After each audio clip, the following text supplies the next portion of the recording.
Hello guys, चलिए start करते हैं आज फोर्थ चैप्टर आपकी ज्योग्राफी का, 7th क्लास की ज्योग्राफी का, दैट इज़ एयर। तो एयर से रिलेटेड हम इस चैप्टर में पढ़ेंगे। जैसे जो हमारी अर्थ है वो सराउंडेड है ह्यूज ब्लैंकेट ऑफ एयर, मतलब एक बड़ा सा ब्लैंकेट कंबल की तरह चारों तरफ जो एयर है वो हमारी अर्थ के चारों तरफ है। तो उसे हम क्या कहते हैं? एटमॉस्फेयर कहते हैं। ठीक है। अब एटमॉस्फेयर हमारे सर्वाइवल के लिए बहुत ज़रूरी है। हम एयर जो हम सांस लेते हैं उसके लिए बहुत ज़रूरी है। दूसरा, ये हमें प्रोटेक्ट करती है जो हार्मफुल इफ़ेक्ट्स हैं सन की रेज के, उनसे। विदाउट इसकी प्रोटेक्शन के हम जिंदा नहीं रह सकते, क्योंकि सन हमें क्या कर देगा? दिन में बहुत बहुत गर्म कर देगा अर्थ को, तो सरवाइव करना बहुत मुश्किल है। और रातें बहुत ठंडी हो जाएंगी, इतनी ठंडी कि फ्रीज हो जाएगा सब कुछ। इसीलिए इस ब्लैंकेट का होना, मतलब एयर का होना या हमारे एटमॉस्फेयर का होना बहुत ज़रूरी है। नेक्स्ट, अगर हम देखें कंपोजिशन ऑफ एटमॉस्फेयर, तो यहाँ पे देखिए लिखा हुआ है, साफ साफ दिया हुआ है। सबसे ज़्यादा नाइट्रोजन है, उसके बाद 21% ऑक्सीजन है, 0.03% कार्बन डाइऑक्साइड है, आर्गन है 0.93%, अदर जो सब्सटेंस है वो क्या है? 0.4% है। ठीक है। अब देख लीजिए एक्चुअली क्या क्या लिखा है यहाँ पे। Do you know that the air we take inhale actually mixture of gases. बिल्कुल, जो हम एयर लेते हैं वो मिक्सचर ऑफ गैसेस है। ठीक है। नाइट्रोजन और ऑक्सीजन, ये दो गैसेस मेनली हम क्या करते हैं? बल्क में इनटेक करते हैं। Carbon dioxide, helium, ozone, argon, hydrogen, ये लेस क्वांटिटी में पाई जाती हैं। इन गैसेस के अलावा बहुत सारे छोटे छोटे डस्ट पार्टिकल्स भी हैं जो इस एयर के अंदर प्रेजेंट होते हैं, जो कि पाई चार्ट में, जो आपका ये चार्ट है इसमें दिखाया गया है। डिफरेंट कंपोजिशन दिखाई गई है। नाइट्रोजन जो है कि सबसे मोस्ट अबेंडेंट गैस है। जब हम इनहेल करते हैं तो जो अमाउंट ऑफ नाइट्रोजन है वो हमारे लंग्स के अंदर भी जाती है, उसे हम बाद में क्या करते हैं? इनहेल कर देते हैं। बट जो प्लांट्स हैं उनको नाइट्रोजन क्या करते हैं? नीड होती है किसके लिए? सर्वाइव के लिए। कि जो प्लांट हैं उनको जीने के लिए किसकी ज़रूरत होती है? नाइट्रोजन की ज़रूरत होती है। वो सीधा नाइट्रोजन अपने अंदर नहीं ले सकते, डायरेक्टली वो अपने बॉडी के अंदर नहीं ले सकते। कुछ बैक्टीरिया होते हैं उनकी रूट्स के अंदर या सॉइल के अंदर, जो क्या करते हैं? नाइट्रोजन को चेंज करते हैं डिफरेंट फॉर्म्स में, ताकि वो प्लांट्स के अंदर यूज हो जाए। ऑक्सीजन सेकंड मोस्ट अबेंडेंट है, जो ह्यूमंस और एनिमल्स टेक करते हैं ऑक्सीजन को और ब्रीथ करते हैं। ग्रीन जो प्लांट है वो प्रोड्यूस करते हैं ऑक्सीजन ड्यूरिंग द फोटोसिंथेसिस, कि भोजन बनाने की जो प्रक्रिया है उसमें ये कार्बन डाइऑक्साइड ले लेते हैं, CO2 अपने अंदर ले लेते हैं प्लांट, और क्या छोड़ते हैं? O2 छोड़ते हैं, ऑक्सीजन छोड़ देते हैं। If we cut the trees then the balance get disturb. भाई ज़्यादा से ज़्यादा पेड़ काटोगे तो क्या होगा? CO2 कम जाएगी उनके अंदर, O2 खत्म होती जाएगी, क्योंकि O2 वो छोड़ते हैं, CO2 को ले लेते हैं, तो CO2 फिर बढ़ जाएगी। अगर पेड़ काट दिए तो O2 घट जाएगी और सांस लेने के लिए हमारे पास कुछ होगा नहीं। नेक्स्ट, अगर हम बात करें, the green plants use carbon dioxide to make their food. ये देखिए वही बात बोल रहा है, human animals release carbon dioxide, जो हम छोड़ते हैं वो कार्बन डाइऑक्साइड क्या ले लेते हैं? प्लांट ले लेते हैं। और वो जो गैस छोड़ते हैं वो कौन सी गैस छोड़ते हैं? ऑक्सीजन, वो हमारे में यूज हो जाती है। तो इससे क्या बना होता है? एक बैलेंस बना होता है, परफेक्ट बैलेंस है। However the balance is upset by the burning of fuels, कि ये जो बैलेंस है वो फ्यूल बर्न करते हैं उनसे अपसेट हो सकता है। जैसे कोल हो गया, ऑयल हो गया। जैसे अगर हम कोयला जलाते हैं, गाड़ियों में पेट्रोल डीजल जलाते हैं, तो इनसे क्या होता है? CO2 प्रोड्यूस होती है, वो CO2 ज़्यादा होती है। अब देखिए ये कुछ न्यूज़पेपर की कटिंग्स दिखा रखी हैं कि कितना ज़्यादा हो गया। देखिए ग्लोबल वार्मिंग हो गया। ग्लोबल वार्मिंग क्या है? कि जो हमारा नॉर्मल टेम्परेचर है, नॉर्मल एक जो अर्थ का टेम्परेचर है, उस टेम्परेचर से ज़्यादा बढ़ना, दैट इज़ ग्लोबल वार्मिंग। ठीक है। यहाँ आ जाइए, मैं दिखाता हूँ आपको ग्लोबल वार्मिंग। ये रहा। Carbon dioxide release in the atmosphere creates the green house effect. क्या करेगा? ग्रीन हाउस इफेक्ट क्रिएट करेगा। क्यों सर? ये क्या करता है? ट्रैप करता है हीट, जो रेडिएशंस आ रही हैं, जो सन से रेडिएशन आ रही हैं।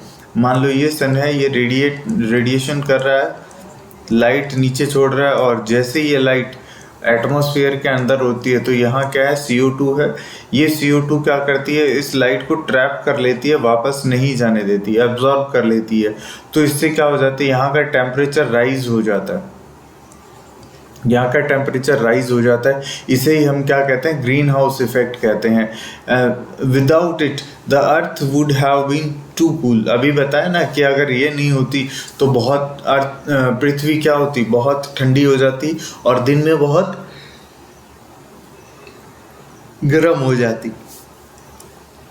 अब धीरे धीरे इसके अगर CO2 की अमाउंट बढ़ेगी तो ऑब्वियसली क्या करेगा? ज़्यादा हीट को अब्जॉर्ब करेगा। जितनी हीट ज़्यादा अब्जॉर्ब होगी, ठीक है, इंक्रीज इन द टेम्परेचर, उसके कारण टेम्परेचर इंक्रीज होगा। इसे ही हम क्या बोलते हैं? Global warming. This rise in temperature cause snow in coldest part of world to melt. क्या कह रहा है? ग्लेशियर पिघल जाएंगे, जिससे सी लेवल क्या होगा? राइज हो जाएगा, फ्लड आ जाएंगी, कोस्टल एरियाज पानी के अंदर सबमर्ज हो जाएंगे, और ये ड्रास्टिक चेंज लेके आएगा क्लाइमेट्स के अंदर, जिसके कारण बहुत सारे अलग अलग तरह की बीमारियां, पैटर्न्स, जो रेन का पैटर्न था वो सब डिस्टर्ब हो जाएगा। ठीक है, नेक्स्ट देखते हैं स्ट्रक्चर ऑफ एटमॉस्फेयर। एटमॉस्फेयर के अंदर हमारे 5 लेयर्स हैं। 5 लेयर में डिवाइड किया गया है एटमॉस्फेयर को, that is troposphere, stratosphere, mesosphere, thermosphere and exosphere. देखिए यहाँ से शुरू करते हैं। जो अर्थ के साथ जहाँ हम रहते हैं वो कौन सा है? ट्रोपोस्फियर। ट्रोपोस्फियर के बाद ये कितना है? लगभग अगर पोल्स की मैं बात करूँ, पोल्स पे इसकी हाइट कम होती है, इक्वेटर्स पे ज़्यादा होती है। ट्रोपोस्फियर के बाद क्या है? स्ट्रेटोस्फियर। स्ट्रेटोस्फियर के बाद आपका क्या आएगा? मीजोस्फियर। मीजोस्फियर के बाद थर्मोस्फियर। थर्मोस्फियर के बाद एक्सोस्फियर। अब ये जो लाइन यहाँ पे दे रखी है, यहाँ पे देखिए, यहाँ पे लिखा है ट्रोपोपोज। ट्रोपोपोज क्या है? एक ऐसी लेयर जहाँ, या एक ऐसा एरिया जहाँ पे ट्रोपोस्फियर और स्ट्रेटोस्फियर मिलती है, उसको हमने क्या बोला? ट्रोपोपोज। कि यहाँ पे ट्रोपोस्फियर रुक गई। जैसे इसके ऊपर की तरफ जाओगे तो क्या लिखा है? स्ट्रेटोपोज। स्ट्रेटोस्फियर रुक गई। उससे आगे कौन सी नेक्स्ट लेयर शुरू हो गई? तो चलिए बात करते हैं अब ट्रोपोस्फियर की। ये क्या है? एवरेज हाइट इसकी 13 किलोमीटर लगाई गई है। कि जैसे मैंने बताया, लगभग पोल पे 8 किलोमीटर, 8 से 10 किलोमीटर है। और अगर मैं बात करूं इक्वेटर्स पे तो ये लगभग 18 किलोमीटर, 15 से 18 किलोमीटर तक की हाइट हो सकती है। तो एवरेज हाइट 13 किलोमीटर है। इसी के अंदर हम ब्रीथ करते हैं, और जो भी वेदर फिनोमेना है, मतलब rainfall, cloud formation, hello storm, fog, ये सब कुछ इसी लेयर के अंदर होते हैं। स्ट्रेटोस्फियर की अगर मैं बात करूं तो ये लाई करती है कहाँ पे? ट्रोपोस्फियर के ऊपर। ट्रोपोस्फियर है उसके ऊपर, और ये एक्सटेंड करती है 50 किलोमीटर तक। मतलब 18 किलोमीटर से 50 किलोमीटर तक ये क्या करेगी? स्ट्रेटोस्फियर होगी। ठीक है, ये ऑलमोस्ट फ्री क्लाउड, यहाँ पे कोई क्लाउड नहीं होता, और ना ही कोई वेदर फिनोमिना होता है। इसीलिए एरोप्लेन की फ्लाइंग के लिए सेफ होता है। मतलब यहाँ क्लाउड्स के ऊपर जब एरोप्लेन उड़ते हैं तो ये साफ होता है।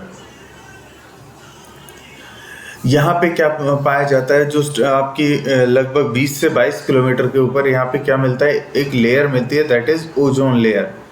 ओजोन लेयर, ठीक है, 20 से 25 भी होती है, 22 से 25 दिखा देते हैं, 20 से 22 दिखा देते हैं।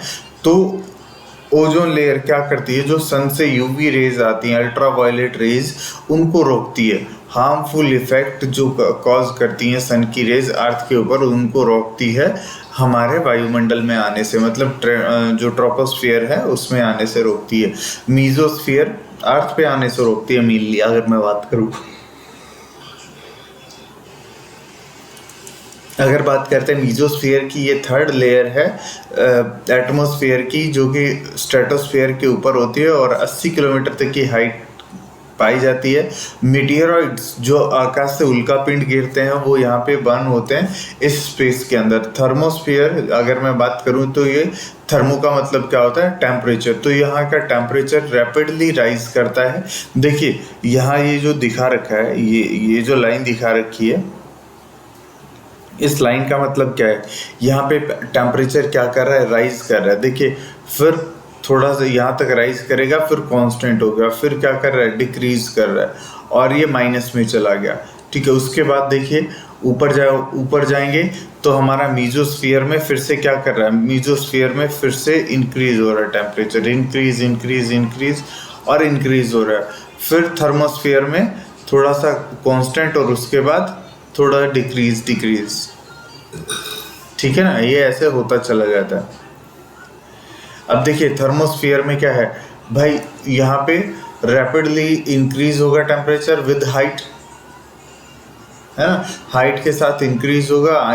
Ionosphere a part of this layer, मतलब आइनोस्फीयर आयंस जहाँ पे प्रेजेंट होंगे वो भी इसी लेयर का पार्ट होगा। It extend between 800 to 400 kilometre. This layer help the radio transmission. जो हम फ़ोन से जो बात करते हैं, वो फ़ोन से जो बात हो पाती है वो इसी लेयर की हेल्प से हो पाती है, इसी के कारण हो पाती है। In fact radio wave transmitted from the earth surface reflected back to the earth. क्या कह रहा है कि ये मान लो ये लेयर है और यहाँ से जो अर्थ से जो रेडियो सिग्नल भेजा जाएगा वो इस लेयर से टकरा के अर्थ पे वापस आता है। इसी लेयर के कारण पॉसिबल हुआ। एक्सोस्फीयर ये सबसे ऊपर वाली, सबसे लास्ट वाली लेयर है, ठीक है, जो कि बहुत थिन है और लाइट गैसेस जैसे हीलियम, हाइड्रोजन यहाँ पे प्रेजेंट होती हैं। वेदर एंड क्लाइमेट अगर बात करें, वेदर जो होता है, वेदर क्या होता है और क्लाइमेट क्या होता है, एक छोटा सा डिफरेंस है इनमें। अगर आज बारिश हुई है, आज मतलब धूप ज़्यादा है, आज गर्मी ज़्यादा है, डे टू डे का जो आपका स्पेक्यूलेशंस हैं, जो आपकी इमेजिनेशंस हैं, ठीक है, उसको हम कहते हैं वेदर, कि भाई ये आपका वेदर है। ठीक है, एटमॉस्फेरिक कंडीशन जो आज की हैं वो क्या होगी, वेदर। ठीक है, और जो लॉन्ग टर्म 6 महीने का, साल भर का, 5 साल का, वो हो गया क्लाइमेट। लॉन्ग पीरियड के लिए जो होगा, लॉन्ग टाइम के लिए जो होगा, ठीक है, उसको हम क्या कहते हैं, क्लाइमेट। कि वेदर में तो चेंज हो सकता है, लेकिन क्लाइमेट में, क्लाइमेट एक जगह का मतलब अगर मैं बात करूं ऑलमोस्ट सिमिलर रहता है। कि यहाँ पे मान लो अगर मैं इंडियन क्लाइमेट की बात करूं तो हम बोल सकते हैं कि इंडिया के अंदर टेम्परेचर 0 भी जाता है सर्दियों में, और गर्मियों में अब की बार जैसे 50 के अराउंड गया था तो 50 भी जाता है ना।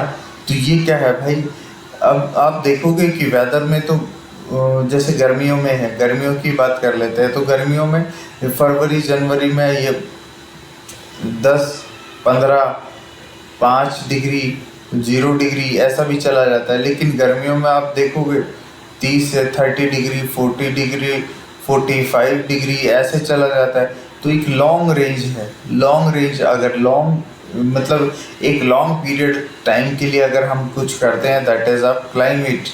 इस चीज़ को कैलकुलेट करते हैं तो वो क्या हो गया, क्लाइमेट। अगर शॉर्ट टर्म के लिए करते हैं, सम टाइम के लिए करते हैं, तो उसे हम क्या कहते हैं बेटा, वेदर कहते हैं। समझ आए, वेदर कहते हैं। देखो, weather is this are to are day to day conditions of the atmosphere. लेकिन क्लाइमेट क्या है, एक for a longer period of time, एक लंबे अंतराल के लिए, एक लंबे समय के लिए जो चीज़ें प्रेजेंट होती हैं, जो होते हैं, उसे हम क्या कहते हैं, क्लाइमेट कहते हैं। अब टेम्परेचर की बात कर लेते हैं। जो हम टेम्परेचर एवरी डे फील करते हैं, जैसे आपका क्या हो गया, हॉटनेस हो गया, क्लाउडनेस हो गया, इज नोन एज टेम्परेचर। मतलब कितना ठंडा है, कितना गर्म है, वो चीज़ें, वो क्या होगी, टेम्परेचर हो गया आपका। ऐसे ही जैसे टेम्परेचर केवल दिन और रात में चेंज नहीं होता भाई, केवल दिन और रात में चेंज नहीं होता। अभी जैसे हम बात कर रहे थे, सीजन्स में भी चेंज होता है, जैसे समर्स में, विंटर्स में। An important factor that influence the distribution of temperature is isolation, insolation या जिसको हम बोलते हैं, जैसे इंसोलेशन क्या होता है, incoming solar radiation is known as insolation. ठीक है, अब insolation increasing solar energy intercepted by the earth, क्या कि जो इनकमिंग सोलर रेडिएशंस है, जो अर्थ के ऊपर रेडिएशन आ रही हैं, उन रेडिएशंस को अर्थ कैसे एब्जॉर्ब करती है। ठीक है, वो क्या करेगा, जैसे मान लो कहीं पे बर्फ है, वाइट है पूरा, अब वाइट से तो वो क्या होगा भाई, वाइट से तो रिफ्लेक्ट बैक हो जाएगा, कि वाइट से वो चीजें रिफ्लेक्ट बैक हो जाएंगी। जैसे आपके ग्लेशियर हैं, ग्लेशियर्स में क्या होगा, ग्लेशियर में भी वो जैसे हीट आ रही है, अगर आपके पास हीट आ रही है, सन की हीट आई है आपके पास, और नीचे क्या है, बर्फ है, वाइट चादर बिछी हुई है बर्फ की, तो ये आके टकरा के वापस चली जाएगी, दैट इज अल्बिडो। और यहाँ ऐसी जगह पे क्या होगा, टेम्परेचर कम होगा, जैसे यही बता रखा है। Now do you understand why the poles are covered with the snow, क्योंकि भाई जहाँ कम लाइट जाएगी वहाँ सीधी सी बात है बर्फ होगी, क्योंकि वहाँ पे टेम्परेचर क्या होगा, कम होगा। जहाँ पे डायरेक्ट लाइट जा रही है वहाँ पे क्या होगा, टेम्परेचर ज़्यादा होगा। जैसे अगर रेगिस्तान की बात करूँ तो रेगिस्तान में भी ज़्यादातर लाइट वापस चली जाती है, लेकिन मिट्टी बहुत जल्दी लाइट को अब्जॉर्ब कर लेती है, तो गर्म हो जाती है। The temperature in the city is much higher than the village, क्योंकि वहाँ पे कंक्रीट की बनी हुई बड़ी बड़ी बिल्डिंगें होती हैं, और साथ ही जो वो घूम रहे होते हैं, ट्रैफिक जो चल रहा होता है, साधन जो घूम रहे होते हैं, कारें वगैरह, वो क्या करती हैं, CO2 छोड़ती हैं, तो उसके कारण भी क्या होता है, वो जो आने वाली हीट है उसको अब्जॉर्ब करती है ना। और जो बड़े बड़े कंक्रीट के घर बने हैं वो भी हीट को अब्जॉर्ब करते हैं, इसीलिए टेम्परेचर क्या होता है, शहरों में ज़्यादा हाई होता है एज कम्पेयर टू विलेज। अब एयर प्रेशर की बात कर लेते हैं। Surprise to know that the air above the pressure us create the force on our body. भाई जो हमारे ऊपर एयर है, सीधी सी बात है, वो हमारी बॉडी पे फोर्स तो लगाती है, हम उसको फील नहीं करते, क्योंकि ऑल डायरेक्शन में जो हमारी बॉडी के ऊपर जो लग रहा है वो भाई एक साइड से दूसरी साइड से कैंसिल हो जाता है, इसीलिए काउंटर प्रेशर जो लगता है उससे कैंसिल आउट हो जाता है। Air pressure is defined as the pressure exerted by the weight of air on the earth surface. ये भाई डेफिनेशन होगी एयर प्रेशर किसे कहेंगे, कि एयर कितना एयर का वजन किसी अर्थ के सरफेस पे लगता है, उसे उस जगह का प्रेशर कहा जाएगा। कि जैसे जैसे हम एटमॉस्फेयर की में ऊपर की तरफ जाएंगे, जो प्रेशर है वो क्या होगा, घटता जाएगा, बहुत तेजी से घट जाएगा। जो अगर मैं बात करूं, जो हाईएस्ट प्रेशर है, pressure highest at the sea level, समुद्र के लेवल पे सबसे ज़्यादा होगा, और जैसे जैसे समुद्र के उससे तल से ऊपर की तरफ यानी कि माउंटेन की चोटी की तरफ जाएंगे तो प्रेशर क्या हो जाएगा, कम हो जाएगा। Horizontally the distribution of air pressure is influenced by the temperature of air at given place. क्या कह रहा है कि भाई ये तो ऐसे बात हो गई वर्टिकली। हॉरिजेंटली ऐसे अगर बात करें तो भाई कौन कंट्रोल करता है उसको, एयर प्रेशर को, टेम्परेचर। मान लो गर्म जगह है, कोई गर्म जगह है, गर्म जगह पे क्या होगा, एयर प्रेशर लो होगा। दूसरी ठंडी जगह वहाँ पे क्या होगा, एयर प्रेशर ज़्यादा होगा। क्यों, क्योंकि जब हवा गर्म होती है तो क्या होती है, गर्म होती है तो लाइट हो जाती है और ऊपर की तरफ ऊपर की तरफ उठती है, तो यहाँ पे लो प्रेशर क्रिएट हो गया।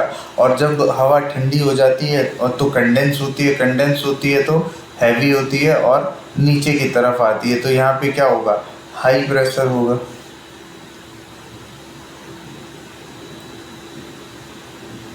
देखिए in the area where the temperature is high, जहाँ टेम्परेचर हाई होता है वहाँ एयर क्या होगी, हीटेड एंड राइज, गर्म होती है और ऊपर उठती है, और क्रिएट लो प्रेशर, की लो प्रेशर एरिया बन जाता है।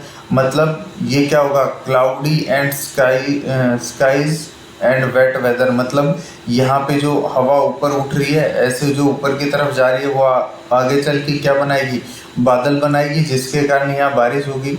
लेकिन ये जो हवा नीचे की तरफ आ रही है, ये बादल नहीं बनाएगी, क्योंकि ऊपर पानी थोड़ी होता है, आकाश में पानी थोड़ी होगा। अब ये नीचे आएगी, तो जैसे नीचे आएगी तो यहाँ पे हाई प्रेशर होगा, तो बारिश समय से कहाँ होगी, लो प्रेशर एरिया में।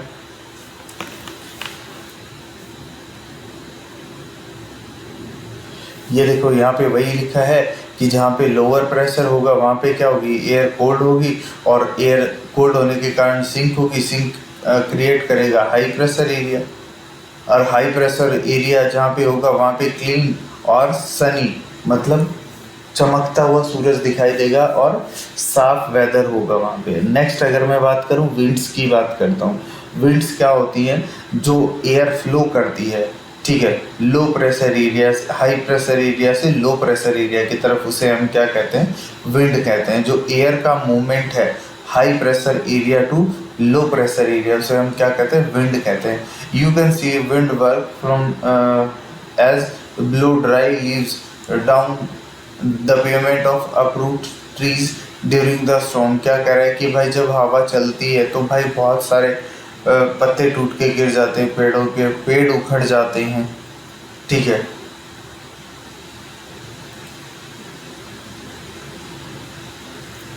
और इसके अलावा जैसे जब बहुत बहुत जेंटली बहती है हवा, बहुत धीरे धीरे बहती है, तो स्मोक को भी धीरे धीरे अपने साथ उड़ा के लेके आती है, ठीक है।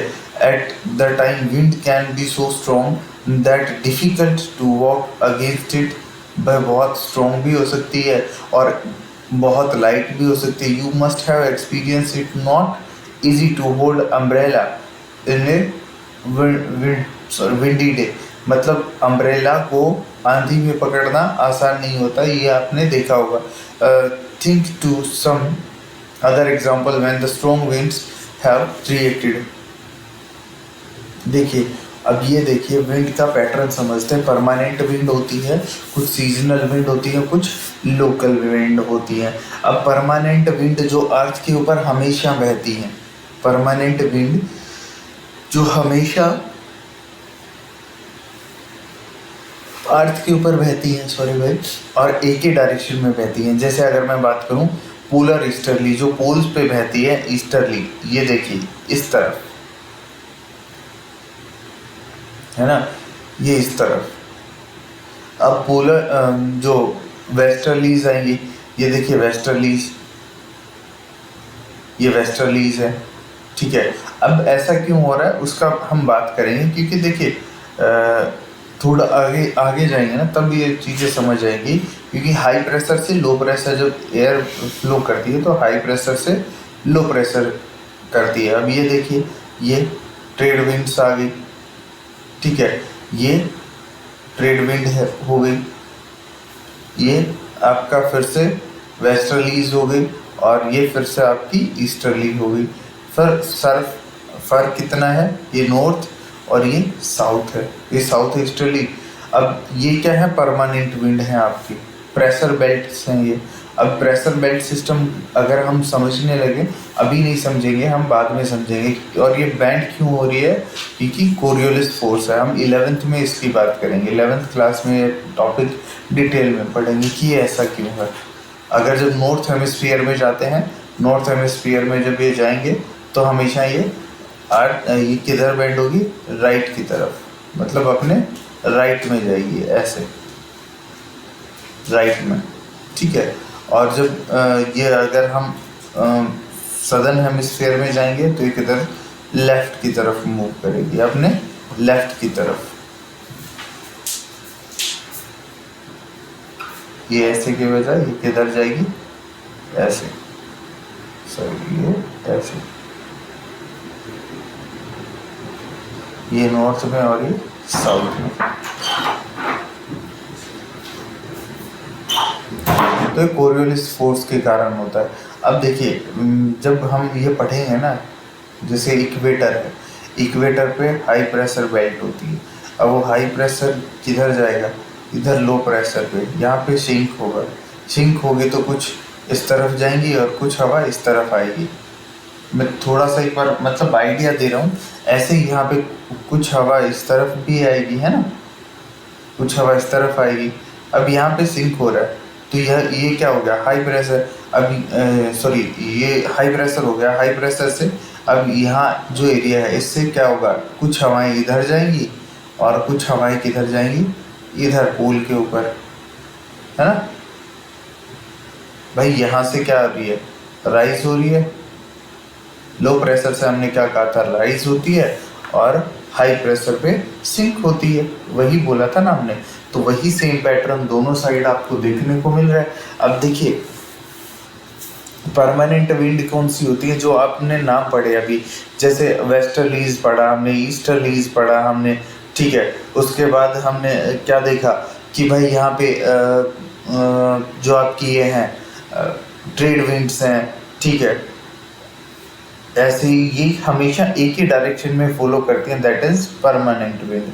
सीजनल विंड क्या होती है कि भाई एक सीजन में एक तरफ, दूसरे सीजन में दूसरी तरफ। जैसे मानसून, इंडियन मानसून जो आपका क्या है, किधर से किधर बहता है, जो इंडिया के साउथ से south west monsoon, south west monsoon बोलते हैं ना। इंडिया में मानसून किस तरफ से आता है, साउथ वेस्ट डायरेक्शन से, मतलब जो आपकी वे ऑफ अरेबियन सी है, यहाँ से होते हुए और आपकी किस तरफ जाएगा, अरुणाचल प्रदेश की तरफ। ये हवाएं ऐसे बहेंगी ऊपर की तरफ। लोकल विंड जो पर्टिकुलर एरिया में चलती हैं, जैसे अगर मैं बात करूँ सी ब्रीज और लैंड ब्रीज, मतलब सी ब्रीज क्या होती है, सी ब्रीज और लैंड ब्रीज क्या होती है। जैसे मान लो कि समुंदर है और यहाँ ये क्या है, लैंड है। अब दिन में धूप निकली तो मैंने अभी बताया कि पानी से जल्दी क्या गर्म हो जाएगा, धरती गर्म हो जाएगी, लैंड गर्म हो जाएगी। तो ये गर्म हो गई, अगर ये गर्म हो गई, धरती गर्म हो गई, तो यहाँ हवा भी गर्म हो जाएगी, और हवा गर्म हो जाएगी, पानी की हवा ठंडी रहेगी, तो यहाँ से क्या होगा, हवाएं यहाँ से किधर बहने लगेंगी, यहाँ से किधर बहेंगी, या यहाँ से बहेंगी। बताओ लो प्रेशर कहाँ क्रिएट होगा, high pressure to low pressure, high pressure to low pressure. मतलब हाई प्रेशर कहाँ है, यहाँ पे हवाएं गर्म होके ऊपर की तरफ उठेंगी और समुंदर से इधर इधर आएंगी हवाएं, मतलब सी टू लैंड। इनको हम क्या बोलते हैं, सी ब्रीज। और लैंड ब्रीज क्या होगी, जब रात को ये जो पार्ट है, लैंड वाला पार्ट जल्दी ठंडा हो जाएगा, और पानी रात को क्या रहेगा, गर्म रहेगा, क्योंकि दिन भर उसने धूप झेली है, तो पानी भी गर्म हो जाएगा लास्ट तक। और रात को ये पानी गर्म रहेगा, तो यहाँ पे क्या होगा, लो प्रेशर क्रिएट हो जाएगा, और लैंड पे क्या होगा, हाई प्रेशर। तो अब ये कहाँ से कहाँ बहेंगी हवाएं, लैंड से सी की तरफ जाएंगी हवाएं। कहाँ जाएंगी, लैंड से सी की तरफ जाएंगी। तो इनको हम क्या बोल देते हैं, लोकल विंड। सीजनल विंड किसी सीजन में फ्लो करती हैं, परमानेंट विंड जो एक डायरेक्शन में होते हैं, लोकल विंड जो एक ही जगह फ्लो करती है, ठीक है। साइक्लोन हम आगे बढ़ेंगे। मॉइस्चर की बात करते हैं। मॉइस्चर क्या होता है, जब इवोपरेशन होता है। मान लो ये जैसे ये कोई समुंदर था, यहाँ पे समुंदर है, ठीक है, समुंदर है, नदी है, या कोई भी वाटर बॉडी है। जब सन होगा तो इसके ऊपर क्या होगा, लाइट आएगी। तो ये जो हीट के कारण यहाँ से क्या होगा, वाटर वेपर बनेंगे, और हवा जो यहाँ गर्म हो रही है, हवा वो क्या करेगी, लो प्रेशर के कारण ऊपर जाएगी। ऊपर जाने के बाद जब ये एयर कंडेंस हो जाएगी, यहाँ पे भी लो टेम्परेचर होगा, ऊपर लो टेम्परेचर होगा, तो ये जब ऊपर जाएगी तो वो वाटर वेपर भी कंडेंस हो जाएंगे, और क्या बना देंगे, क्लाउड्स बना देंगे, क्लाउड की फॉर्मेशन कर देंगे। और जब भी ये क्लाउड सेचुरेट हो जाएंगे तो क्या करते हैं, रेन कॉज करते हैं, बारिश करेंगे। उसे ही हम क्या बोलते हैं, रेन, ठीक है। अब मॉइस्चर क्या होता है, जो वेपर जो इवेपोरेट होके एयर के अंदर जो मॉइस्चर कंटेन आ जाता है, मतलब जो पानी आ जाता है, उसे हम क्या कहते हैं, मॉइस्चर कहते हैं, ह्यूमिडिटी कहते हैं। जैसे बारिश के बाद जो फील होता है, वाटर वेपर, क्योंकि पानी ज़्यादा होता है इसलिए ह्यूमिड कंडीशन हो जाती है, जैसी आजकल चल रही है। अब जैसे जैसे गर्म हो गई हवाएं, जैसे जितना तेज सूरज गर्म होगा, उतनी ही हवा की कैपेसिटी बढ़ेगी कि किसकी, वाटर को रिटेन करने की। लेकिन एक लेवल होता है, उस लेवल के बाद अगर क्या होगा, वाटर और जाने की कोशिश करेगा हवा में तो नहीं जा पाएगा। क्यों नहीं जा पाएगा? क्योंकि एयर क्या हो जाती है, सैचुरेट हो जाती है। मतलब टोटल एयर अभी जो एयर के मॉलिक्यूल थे वो वाटर के साथ क्या हो चुके हैं, कंबाइंड हो चुके हैं, बाइंड कर चुके हैं, तो और वाटर वहाँ पे नहीं जा सकता। उसके बाद क्या होता है, उसके बाद बारिश होती है। उसके बाद बारिश होती है। क्यों होती है बारिश? क्योंकि जब ये बादल बन जाएगा और अपने अंदर और क्या नहीं ले पाएगा, मॉइस्चर नहीं ले पाएगा, तो हवा के साथ जब ये बहेगा तो भारी होगा, और भारी होगा जब किसी माउंटेन से जब ये टकराएगा तो टकराने के कारण अब ये ऊपर से तो जा नहीं सकता, तो क्या करेगा, पानी अपना गिरा देगा। और जैसे ही ये पानी गिराएगा तो उसको हम क्या बोलते हैं, ओरोग्राफिक रेनफॉल।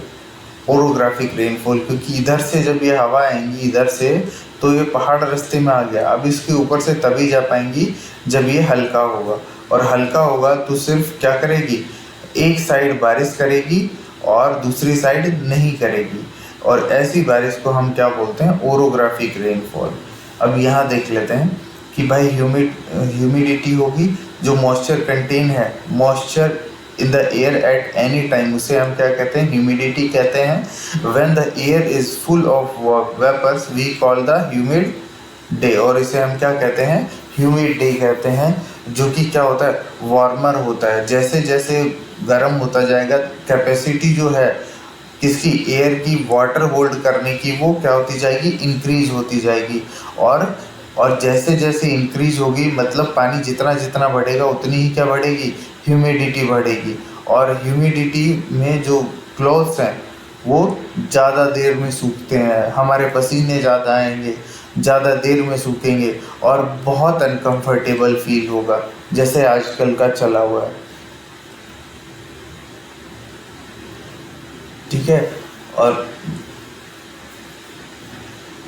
ये हमने बता ही दिया। प्रेसिपिटेशन होगा तो अर्थ की में लिक्विड जो मतलब अर्थ के अंदर जैसे प्रेसिपिटेशन बढ़ेगा तो ये क्या होगा, क्लाउड्स की फॉर्मेशन हो जाएगी, और सैचुरेट होते ही ये क्या करेगा, रेन फॉल हो जाएगा और रेन वाटर में कन्वर्ट हो जाएगा ये। ठीक है, और the plant help preserve water, कि भाई जो प्लांट है वो क्या करते हैं, पानी को प्रिजर्व करने में हेल्प करते हैं।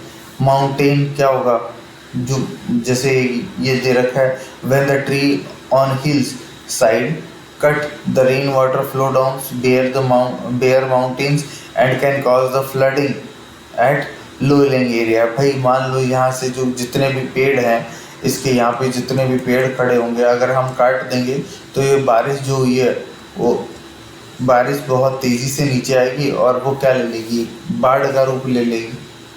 बस, और क्या है, बस ख़त्म। आज का ये चैप्टर ख़त्म होता है। नेक्स्ट चैप्टर हम कल करेंगे। तब तक के लिए धन्यवाद।